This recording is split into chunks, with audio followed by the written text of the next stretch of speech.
Hi, everybody, and welcome to Dr. Sue's, not Dr. Seuss, we don't want to be sued, part 2.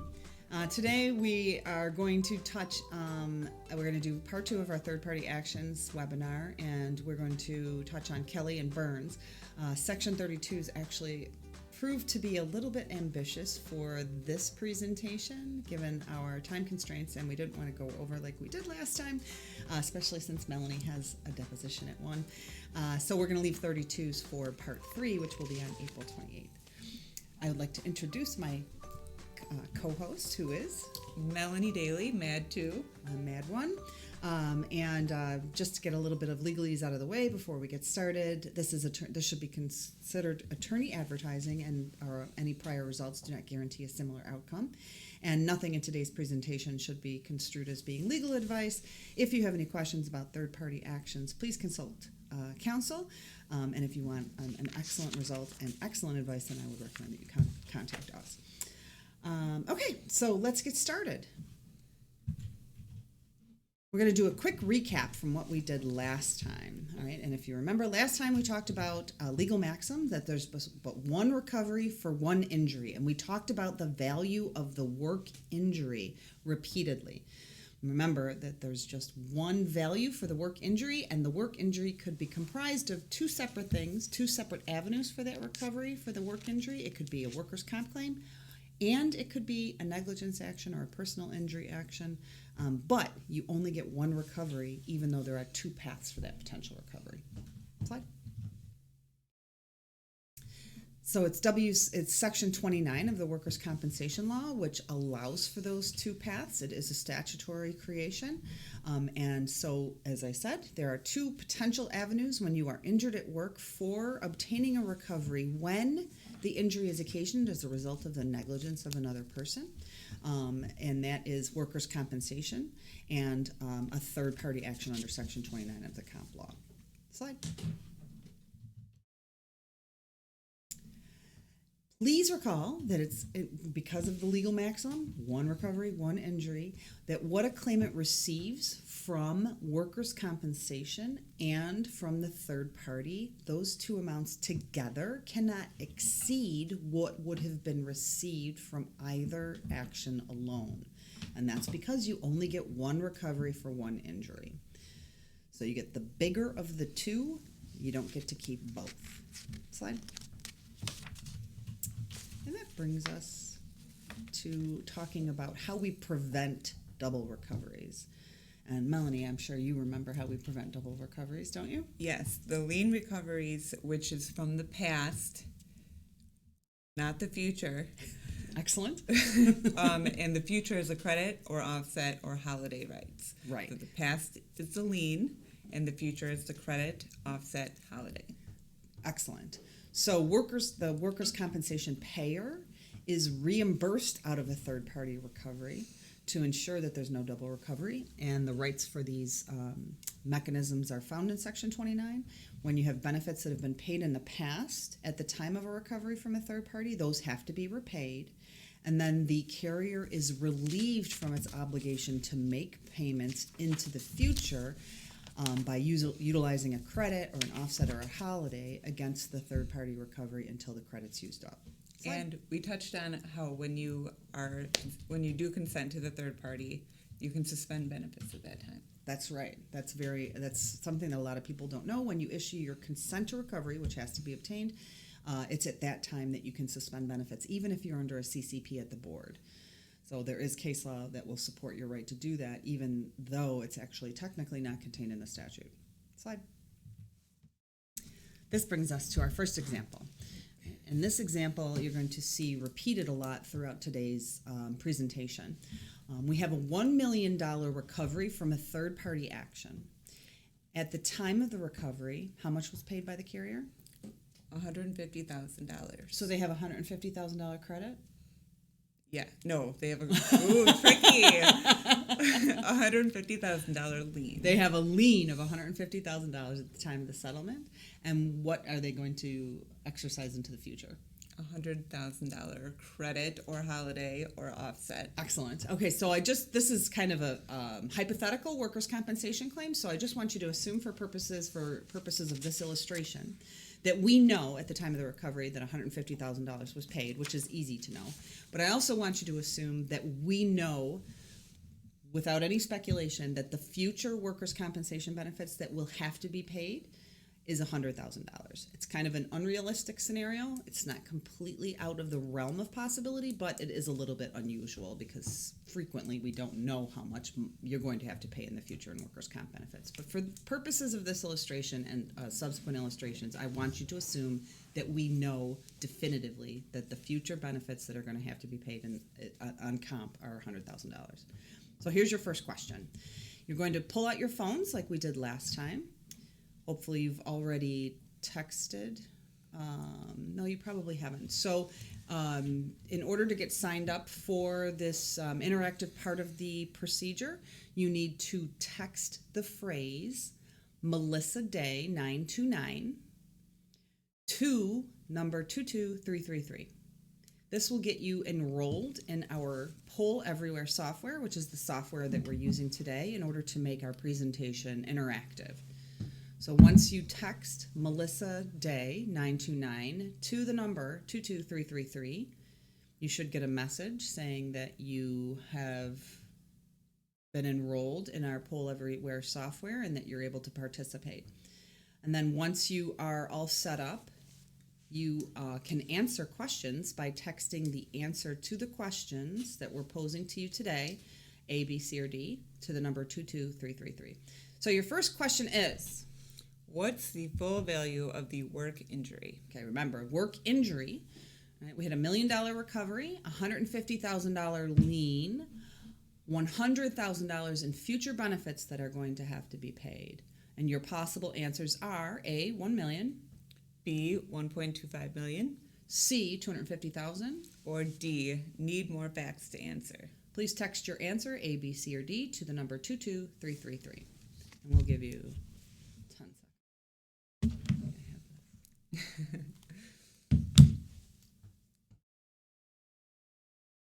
Okay, so let's take a look and see what people answered. Correct. The answer is $1 million. The value of the work injury is $1 million. So at the time, the recovery, remember, you get one recovery for one injury, two paths to the recovery. And so the two paths that this individual took were they filed a claim for workers' compensation benefits from which they're going to receive $250,000, $150,000 as a lien, and $100,000 as a credit. And they also pursued their personal injury action and recovered $1 million, but they don't get to keep both. So the value of the work injury, the full value of the work injury is $1 million. Slide. Good job. Okay, same example, but we're going to ask another question. All right, this is example one again. $1 million recovery, $150,000 has been paid by workers' comp at the time of the settlement, and assume for purposes of this illustration that we know that there will be $100,000 in benefits payable into the future following the recovery. Question two. What's amount of the lien? Is it A, $250,000, B, $100,000, C, $750,000, or D, $150,000? We'll give you 10 seconds. Please text A, B, C, or D to the number 22333 to register your response. Okay, slide. The answer is D. Everybody got it right! Yay! I'm so excited. Okay, yes, the amount of the lien at the time of that recovery is equal to the amount of benefits that the carrier has paid in the past. So remember, I told you I was going to be pretty militant about using proper terminology. If it's a lien, you're talking about the recovery of payments that have been made in the past at the time of the recovery. If you're talking about a credit or an offset or a holiday, that describes the carrier's rights to not have to make payment of benefits into the future as a result of the claimant pocketing money as a result of recovery. It's by those two mechanisms that would prevent double recoveries. Okay, zipping right along. Same example. $1 million recovery. $150,000 in a lien that was benefits that had been paid by workers' comp at the time of the settlement. And for purposes of our illustration, we know that the carrier is going to have to pay $100,000 in future benefits.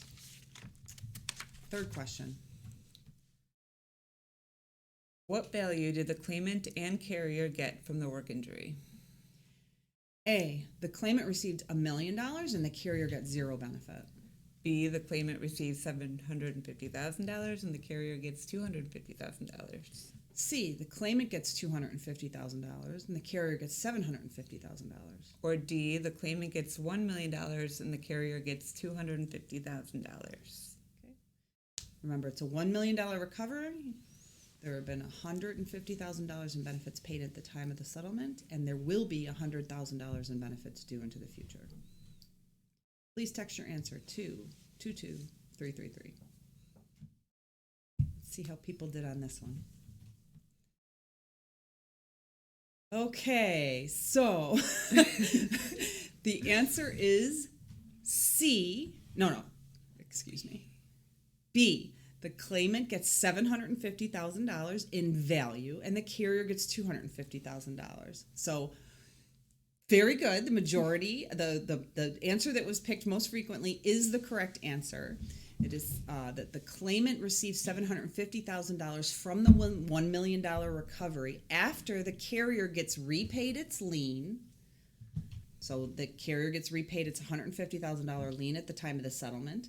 And the carrier doesn't have to make payment of $100,000 in benefits as a credit into the future.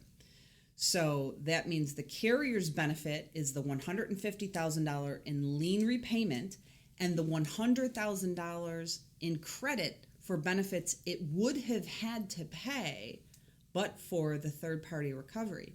And so then subtract that from the overall total value of the work injury of $1 million, and you get the claimant's benefit of $750,000.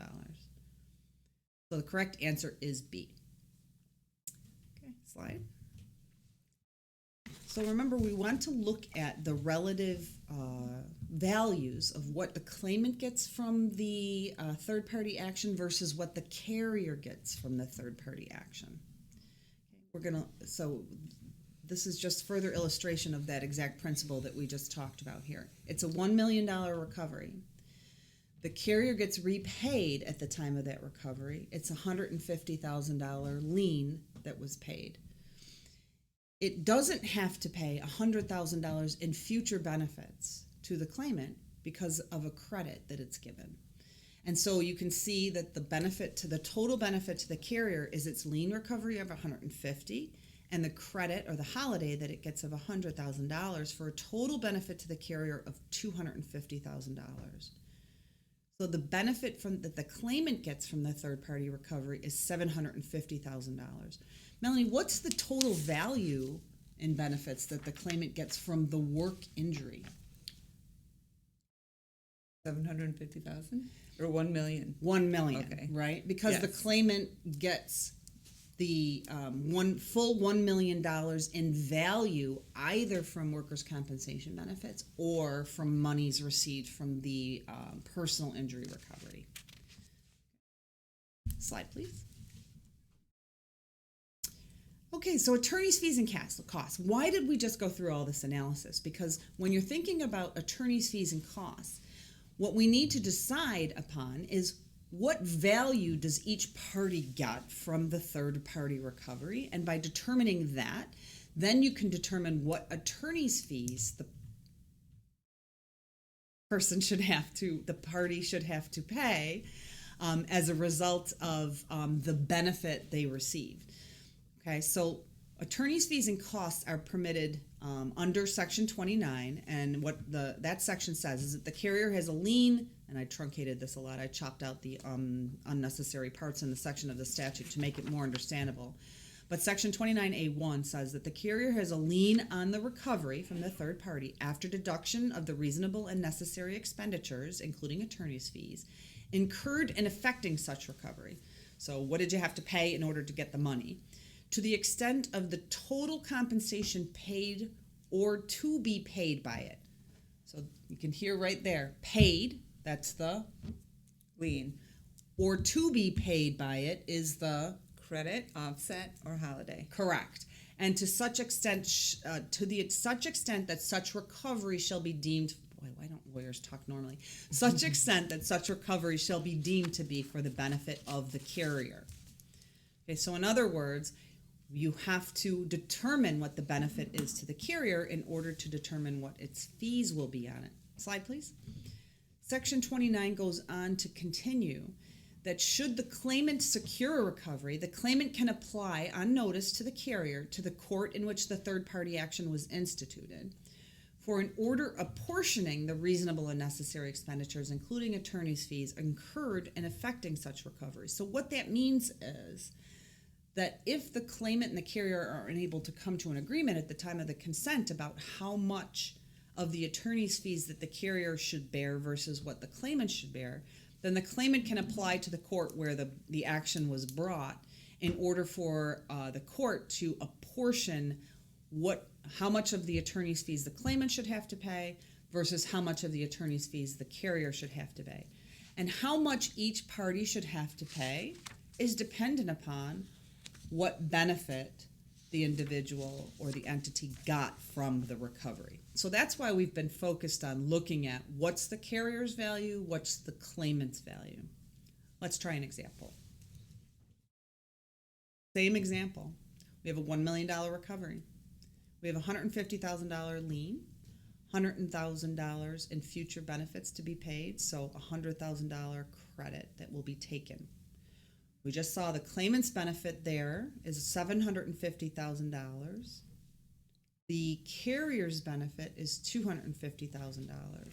Assume for purposes of this illustration that this is a standard 1/3 contingent fee claim, where the attorneys on the third-party action, not the claimant's workers' comp attorneys, but the attorneys on the personal injury action, they get 1/3 of the gross amount of the recovery from the personal injury action. Slide. Here's your first question.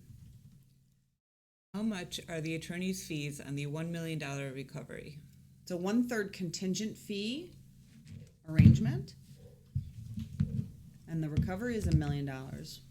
What will the claimant's third-party attorneys take as a fee on the total amount of the recovery? Softball, but I wanted to start off with this. Slide.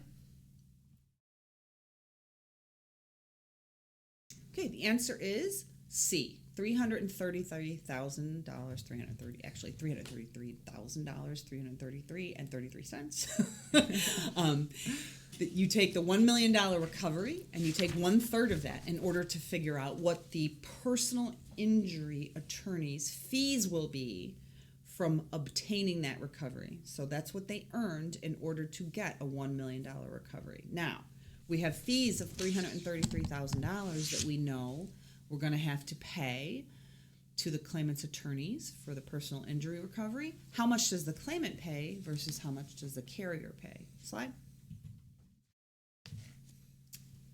It's the same example again. $100,000 recovery, $150,000 lien, $100,000 in future benefits, which will be taken as a credit.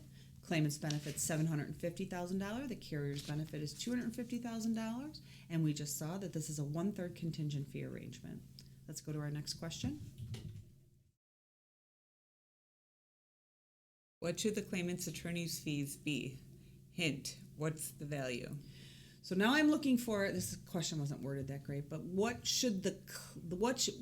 portion of the $333,000 overall fee should the claimant have to pay?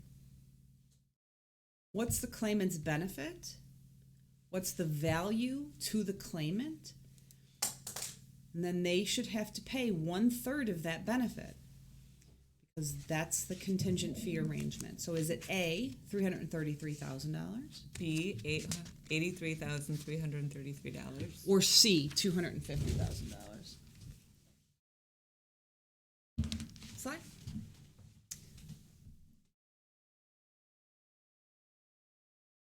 So the claimant's benefit from the third-party action was $750,000. And so the claimant has to pay 1/3 of that benefit to the attorneys. And so the correct answer here is C. The claimant has to bear $250,000 of the $333,000 attorney's fee that is due on the overall $1 million recovery. And if you think about it in terms of the majority of the benefit from that $1 million recovery is going to the claimant, right? It's a $1 million recovery, and the claimant's getting $750,000 of it. And so it makes sense that the lion's share of that $333,000 fee should be borne by the claimant, because the claimant's getting the bulk of the third-party recovery. The carrier's benefit is smaller, and so they should pay a relatively smaller amount of the attorney's fee. Slide. Same example. I'm not gonna. Example 2 again. $1 million recovery, $150,000 lien, $100,000 credit. Claimant's benefit is $750,000. Carrier's benefit is $250,000, and it's a 1/3 attorney's fee. Slide. Question 3. What should the carrier's attorney's fees be? Hint, what's the value? Again, think about what's the carrier's benefit. What's the carrier's benefit from this $1 million recovery? They had a $150,000 lien, $100,000 credit. It's a 1/3 contingent fee arrangement for the fees. Should it be A, $333,333, B, $83,333, or C? $33,333. Please text your answer to 22333. Slide. Yes. Everybody got it right this time. I was like, oh, I'm like seeing so many threes there. I was like, oh no, they picked 33. But no, you didn't. You picked the absolute correct answer. It is B, $83,333. And the way that everybody arrived at that answer is that you figured out what the carrier's benefit is, which was $250,000 total, $150,000 from lien recovery and $100,000 in credit. And you multiplied that by 1/3 or divided it by 3 in order to arrive at the attorney's fees that would be payable on that $250,000 benefit. So terrific. Very good. Slide. Okay, now we're going to get a little bit, this is our only real like zig or zag from our examples. We're going to get back to our $1 million recovery example in a little bit. But I wanted to emphasize a concept that we talked about during our last presentation, which is deficiency recovery. And that, remember that the claimant and the carrier can potentially benefit from a third-party recovery, but the carrier always stands to benefit if there's a recovery on a third party. Sometimes the claimant doesn't benefit from the recovery from the third party. Let's take a look at an example. Oh, sorry. Let's go through the example first. Melanie's going to take us through that example. So the total value of the work injury is $75,000. And the $250,000 has been paid in the past, so it's a $250,000 lien. We don't need to know the future workers' comp benefits. So the claimant's benefit in this case is 0 because the lien exceeds the amount of the recovery. The carrier's benefit is $75,000. This is also a 1/3 contingent fee arrangement. So we know it's a $75,000 recovery from the third party. There's a $250,000 lien. As Melanie said, there's going to be no credit because the carrier is going to eat up the entire recovery. And we know this is a 1/3 contingent fee arrangement. Slide.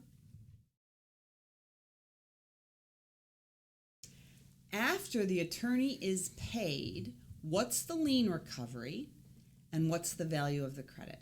A, $75,000 or 0. B, $75,000 or $175,000. C, $50,000 or 0. And D, $50,000 and $200,000. So after the attorney is paid on the third party action, what's the carrier's lien recovery and what's the credit? please text A, B, C, or D to 22333. Slide. Answer is the answer is C. The lien recovery is $50,000 and the credit available is 0.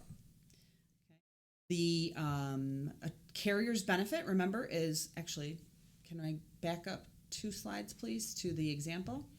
Okay, remember the carrier's benefit here is $75,000.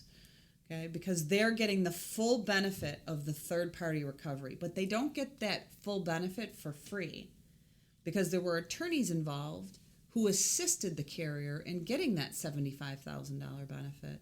And so they have to pay for the $75,000 benefit.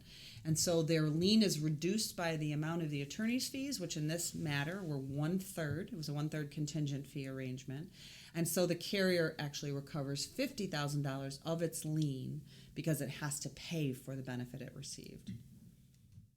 Okay, so hopefully that makes sense. So let's skip forward now back to our next example. Oh, we're not on an example. Actually, we're going to talk about the mechanism by how the costs get paid. All right, so this should come as no surprise to anybody, but the attorneys who prosecuted the third-party action, they get paid at the time of the recovery, right? So there's the negligence action, and the defendants agree that they should pay $1 million in a recovery to the claimant as a result of the party's negligence, the defendant's negligence. The attorneys aren't going to wait around. The attorneys from the third-party action, they're not going to wait around to get paid. They're going to get paid at the time that recovery is paid and the releases are generated. Okay, so how the costs from the third-party action get paid? They get paid at the time of the recovery. So if the carrier and the claimant's benefits from the third-party action are known at the time of the recovery, then they can pay their relative costs, and that is determined at the time of the recovery. If at the time of the recovery the benefit to the claimant and the carrier isn't known, then they may have to be estimated. Or we'll see in another situation, you may not be able to make payment of the attorney's fees or a portion of the attorney's fees until such time that the benefits are known. This is where it gets kind of confusing, so let's take a look at an example. By the way, this is the case of Kelly. This is the seminal case of Kelly versus the State Insurance Fund. This is the case that said that not only do you have to pay, the carrier has to pay attorney's fees on the benefit they get from recovering their lien, but the carrier also has to pay attorney's fees based on the value of the credit, the value of the benefits that the carrier will not have to pay into the future.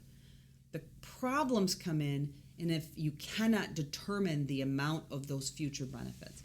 But again, for purposes of our next examples, we're going to assume that we are able to determine the future value of the credit. Slide. Same $1 million recovery, $150,000 lien. We have $100,000 in non-speculative future benefits that we know that the carrier is going to have to pay.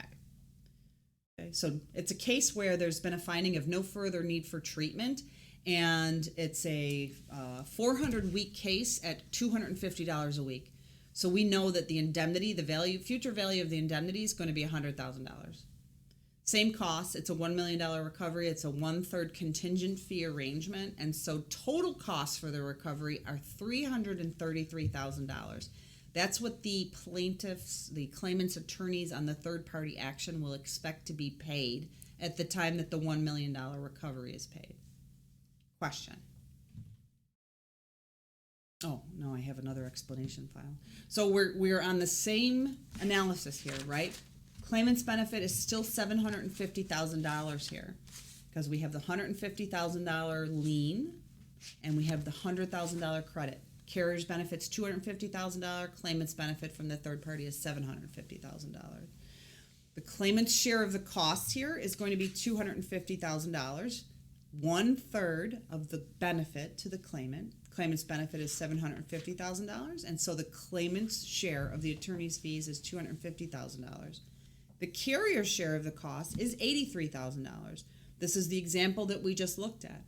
The carrier's benefit's $250,000, and so we know that the carrier should have to pay $83,000 of the $333,000 attorney's fee. So how does that get paid? Let's take a look. Here's your question. How much money will the carrier get back from its lien? Remember, we have a $150,000 lien. We know that the carrier's share of the attorney's fees is $83,333. So how much money will it get back? A, $150,000 minus $83,333, totaling $66,667.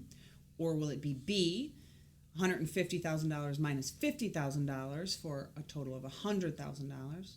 Or C, $250,000 minus 83. Yeah, there's supposed to be a minus there. It's missing. $83,333, totaling $166,667. Okay. How much does the carrier get back from its lien? Please text A, B, or C to 22333. Slide. The answer is A. Okay, so I know why everybody wanted to pick C, because you're thinking that the total benefit to the carrier is $250,000. But the lien, remember, is just the benefits that the carrier's paid in the past. The $100,000 of that $250,000 is money that the carrier is relieved of paying into the future. So at the time of the settlement, the carrier has a lien of $150,000, and the way it pays for its share of the attorney's fees, which is $83,333 of its, which is 1/3 of its total benefit of $250,000, is it reduces its lien by the full amount of its attorney's fees of $83,333. And so it only gets back $66,667. But now it's sitting on a $100,000 credit, from which it should not have to deduct any further attorney's fees, right? Because it prepaid for the fees on that holiday or on that credit. It prepaid for all of the fees on the case by deducting it from its lien. Make sense? Let's try another slide. We're just reviewing, this is the slide which is the explanation for the answer to the question that we just looked at. $1 million recovery, $150,000 lien, $100,000 in non-speculative future comp benefits. That's the carrier's credit. Carrier's total benefits, $250,000. It is absolutely accurate that the total fees on that $250,000 is $83,000. But when it's a non-speculative future benefit that we know at the time of the recovery, so we can calculate with certainty what the carrier's benefit is going to be, then you pay those attorney's fees at the time of the recovery from the third-party action. You deduct them from your lien, and then you're scot-free. You've paid for your attorney's fees already. So then you would take the $150,000 lien that you have minus the full amount of the fees, the $83,333, for a recovery of $66,666. No, $1,667. Okay, hopefully this is making sense. We have one more question, I think, on this example. This is a tough one. How much does the claimant pocket / what is the credit? So I want to know what's the full value of the credit on this case. What does the claimant put in his or her pocket? Because that's how you determine how much the full value, the full potential credit that a carrier has available to it. In this case, we happen to know that the carrier is only going to use $100,000 of that credit. But what I want to know is, what is the claimant's net recovery? What is the claimant putting in her pocket? What is the value of the potential credit, not what the actual credit might be, but the full potential credit? A, $1 million minus $333,333 minus $250,000, totaling $416,667. B, the $1 million minus the attorney's fees, $333, minus $100,000 for a total of $566,667. C, $1 million minus the attorney fees minus the carrier's claimant's And then the carrier's attorney's fees totaling $583,334. I know that one looks attractive, but I want you to think about what the difference is between C and D. D is $1 million, that's total recovery, minus the plaintiff's attorney's fee of $333,333, minus $66,667 for a total of $600,000. Please text your answer, A, B, C, or D, to 22333. Slide. Pretty good. Okay, the answer is D. Okay, this one tricks people up, I think, because what you have to think about is what is the claimant paying out of pocket, right? So you get a check for $1 million. Now, who does the claimant have to pay? His attorneys. Of course. A big smile on his face. So he writes a check for $333,000 to the plaintiff's attorney. But then there's somebody else he has to pay too. Who is it? The carrier. He has to repay the carrier's lien. But as we saw from determining what the carrier's share of the fees are going to be, the carrier's paying its share of the fees it gets, or the share of the fees that it has to pay on its lien recovery and its credit. So remember, the carrier had to reduce its lien of $150,000 by $83,333. That's 1/3 of its total benefit of $250,000. And the carrier gets back $66,667. So that's another check that the claimant writes out. They have to sign a check to the carrier and repays the carrier. So then that also gets deducted from the $1 million. And so the claimant pockets $600,000 from that recovery. And that's the full credit that is possible to the carrier. Although in this example, we're assuming that we knew that the future benefits were only going to be $100,000. Melanie, let me ask you a question off the top of my head. Could the carrier ever exercise a $750,000 credit in this claim where the claimant put $600,000 in his pocket? No. No, because the value of the credit would exceed the value that the claimant put in his pocket. Okay, so remember, the carrier can only benefit to the full amount of the third-party recovery. Slide. Excellent. Now, here's where the rubber really hits the road, right? Which is in a Burns situation. All right, and Burns versus Variale is a famous Court of Appeals case, which yours truly argued. Honored to be here, not nervous at all. But this is the regular situation, right, where you get a recovery from a third-party action, and it's like you're scratching your head trying to figure out, like, I don't know what the value of the future benefits that the carrier isn't going to have to pay will be. I mean, think about medical treatment. I mean, you can sometimes kind of guesstimate what the medical treatment will be, and you might want to get an MSA, and if the parties all agree that, yes, the MSA is a fairly good assessment about how much the medical will be, then maybe you could say that that's not speculative. Or you could have a case where it's a PPD, the claimant's already been classified, and you know that the claimant's going to get 425 weeks of benefits at a certain rate because that rate is already set, and so you could say that's not speculative. But most of the time on these cases, the claimant's not classified yet, and the medical is many times still in flux, and so you don't know whether or not the claimant's going to have that surgery, or if the claimant has the surgery that's coming up, how well the recovery is going to go from it. So in many situations at the time of a recovery from a third-party action, you just don't know what the carrier's credit is going to be. But remember, Kelly said you have to pay for the benefit that you get for both the benefits that have been paid in the past, which is easy to figure out because that's just your lien, right? You also have to pay for the benefit that you're going to receive in the future. So if you can't determine how much the benefits are going to be in the future, does that mean you don't have to pay attorney's fees associated with that benefit? No. No, it doesn't. That's what Burns held.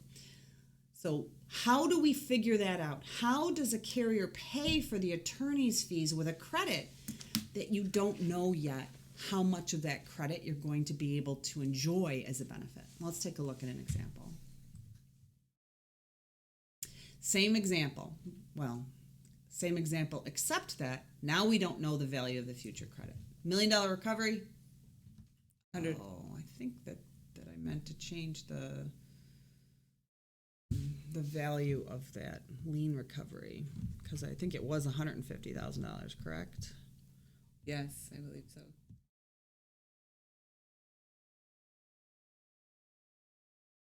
Let me just look at my answer or my question that I asked. Nope, I have it as $100,000, so I'll have to trust that yeah, it doesn't matter. Okay, so, hello. Good day, and welcome to our webinar. I think we're on slide 32. Yes. Sorry about the snafu, people. The pixels on this webinar or this presentation are still pretty wet. Okay, we're getting there.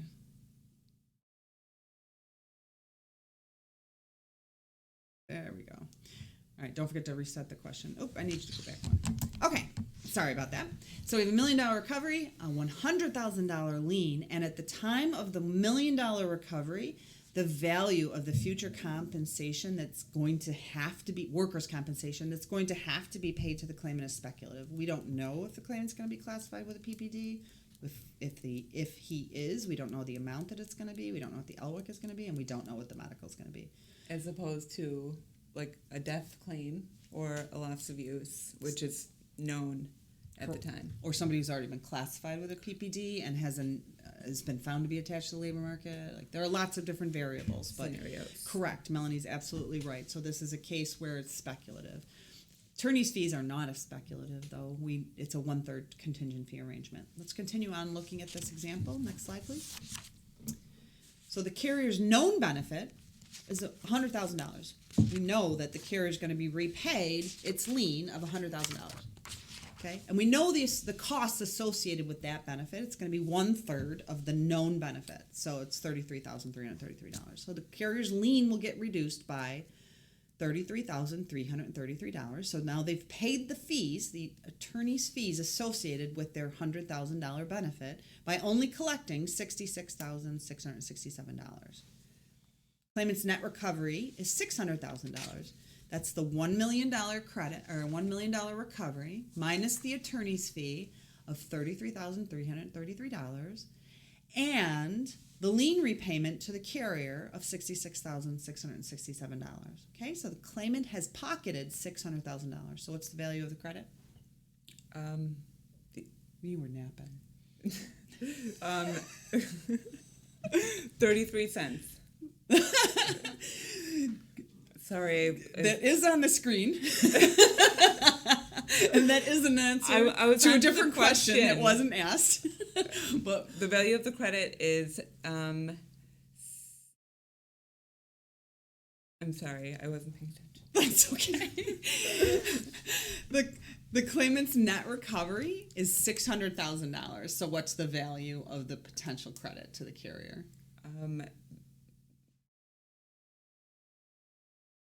The value of the potential credit to the carrier. Yes. If the claimant puts $600,000 in his pocket. Yes. It is 300. No. Okay, so at the time after the claimant has paid what the claimant has to pay, which is the attorney's fees of $333,000, and they've reimbursed the carrier its lien of $66,667.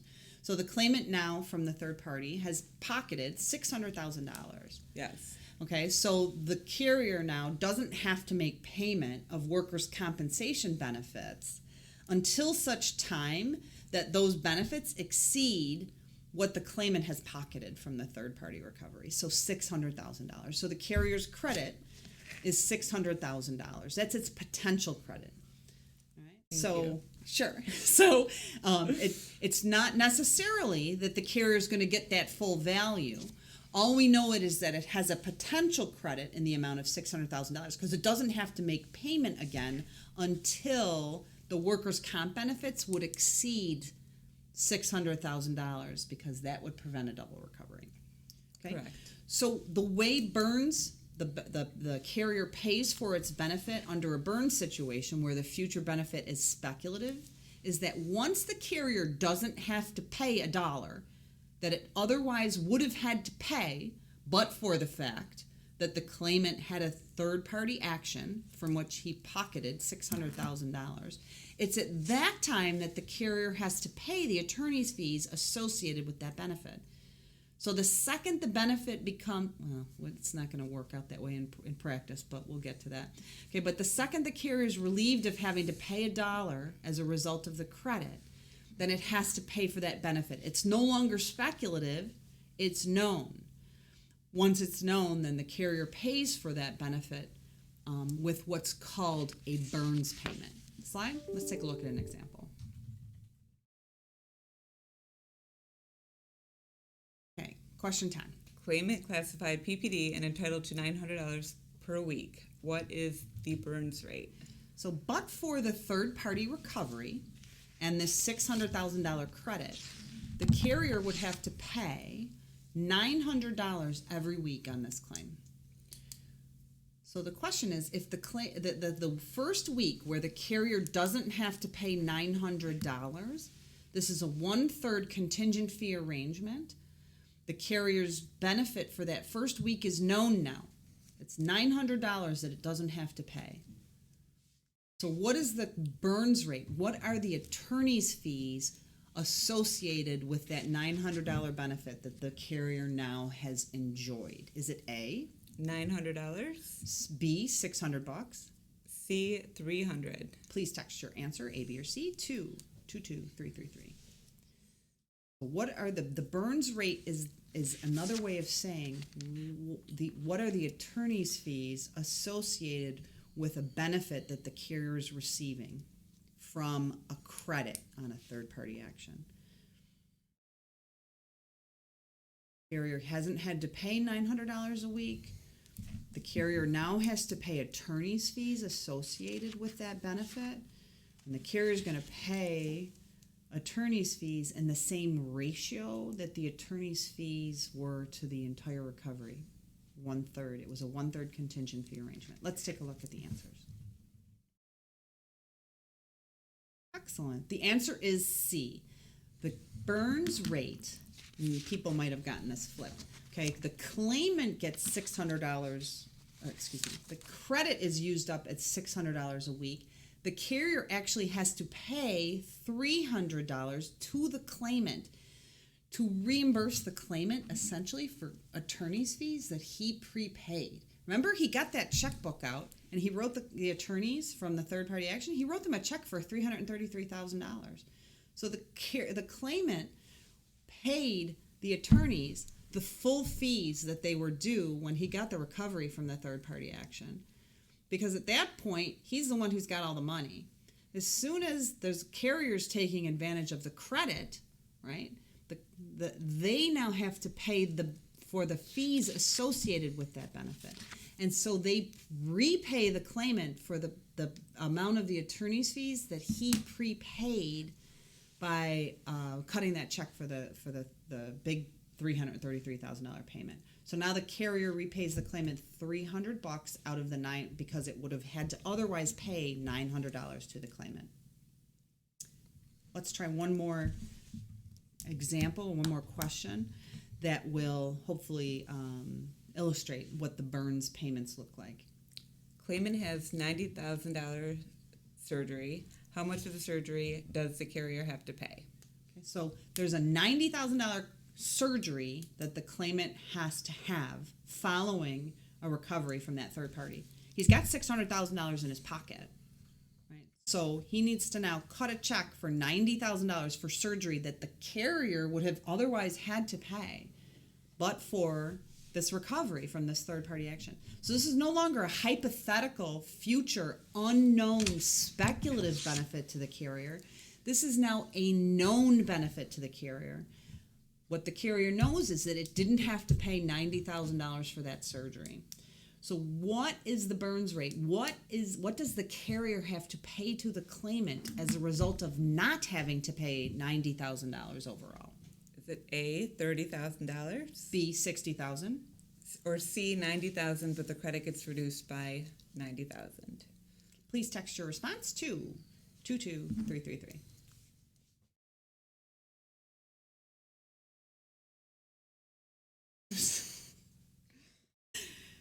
All right, A30, B60, C90. Take a look. Awesome. Everybody got it right. The correct answer is A, $30,000. Wonderful. Everybody figured that out. All right, super. Next slide. This concludes today's presentation, where we took a look at determining relative values, what the claimant receives versus what the carrier receives, in order that we might be able to determine what the attorney's fees that each party should have to pay associated with the benefit from the third-party action. And then we took a look at two situations, a Kelly situation where everything is known at the time of the recovery, both the lien and the credit, versus a Burns situation where, of course, the lien is known because the lien is always known, versus a speculative future credit. We don't yet know what the carrier's future benefit is going to be. Next time, on part 3 of Dr. Sue's, we're going to look at doing a post-Burns valuation of a claim for a settlement purposes. This is when you are approached for a lien reduction on consenting to settlement, when a third-party recovery comes in, it's a great time to try and settle your workers' compensation claim. In order to do that, you need to be able to calculate what your Burns obligation could be. And if it's a Burns obligation, the future is speculative. Yep. So, but we in our people on this call and attorneys, we're very good at projecting out values of the future of what we might have to pay on a claim, and so we can figure out what the Burns, with an approximation, what the Burns obligation can be, and we can reduce our lien in order to achieve a full and final settlement at the same time that we issue our consent. A full and final settlement on the comp claim at the same time that we issue our consent on the third-party action. So you're gonna need your pens and paper and pencils, and we're gonna have your cell phones out again, and I hopefully won't be putting everybody to sleep, including my co-host. I have a deposition at 1 that I'm focusing all my energy on. I'll try. I'll be better. So thank you for joining us. Were there any questions in the chat today? We're all good? Okay, so if you do have any questions or you think you want to just give us some feedback, we'd love to hear it. Please send them to M.A.D at MADWBCDefense.com or M.Daly at MADWBCDefense.com, and this presentation will be available on M.A.D TV, on YouTube, and on our website after today. It'll be recorded. So thank you for tuning in, and we hope that we don't lose everybody for the next presentation. Thank you. Thanks, everybody. Have a good weekend.